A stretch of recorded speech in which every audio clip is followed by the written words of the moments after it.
நீங்கள் காம்படிட்டிவ் எக்ஸாமுக்கு ப்ரிப்பேர் பண்ணிட்டு இருந்தீங்க அப்படின்னா try to follow this things. First thing syllabus interpretation. So நீங்கள் என்ன எக்ஸாமுக்கு ப்ரிப்பேர் பண்ண போறீங்களோ அந்த எக்ஸாமுக்கான சிலபஸ் எடுங்க. அந்த சிலபஸ்ல என்ன டாபிக் இருக்கு அப்படின்னு சொல்லிட்டு ஃபர்ஸ்ட் ரீட் பண்ணுங்க. லைக் இன்சைடில் வெறும் டாபிக் மட்டும் ஃபர்ஸ்ட் ரீட் பண்ணுங்க. ஒரு எக்ஸாம் நீங்கள் ப்ரிப்பேர் பண்றீங்க அப்படின்னா என்ன படிக்கக்கூடாது அப்படிங்கிற கிளாரிட்டி இருக்கணும். அண்ட் தென் நம்ம படிக்க போகிறது என்னது அப்படிங்கிறது தெளிவாக தெரிஞ்சுக்கணும். ஸோ சிலபஸ்ல என்ன இருக்கு அப்படிங்கிறத ஃபர்ஸ்ட் கிளாரிட்டியாக ரீட் பண்ணுங்க.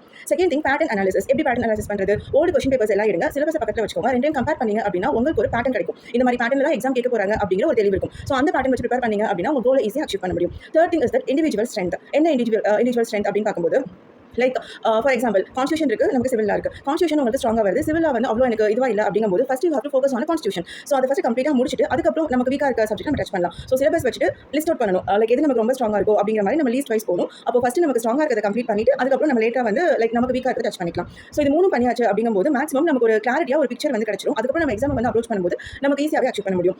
அடுத்த திங் என்ன அப்படின்னா வந்து சிலபஸ் இருக்க எல்லா டாப்பிக்கையும் இன்சைட்ல அட்லீஸ்ட் ஒரு தடவை ஃபுல்லாகவே ரீட் பண்ணிடணும். அந்த மாதிரி நம்ம ரீட் அவுட் பண்ணும்போது லைக் ஏதோ ஒரு இடத்துல அந்த கொஸ்டின்ஸ் வந்து ஆன்சர் பண்ணுற மாதிரி நமக்கு ரீகால் ஆயிடும். ஸோ எல்லா லைக் சிலபஸ் இருக்க எல்லா டாப்பிக்கையும் அட்லீஸ்ட் ஒன்ஸ் ரீட் அவுட் பண்ணுற மாதிரி வந்து பிளான் பண்ணிக்கோங்க.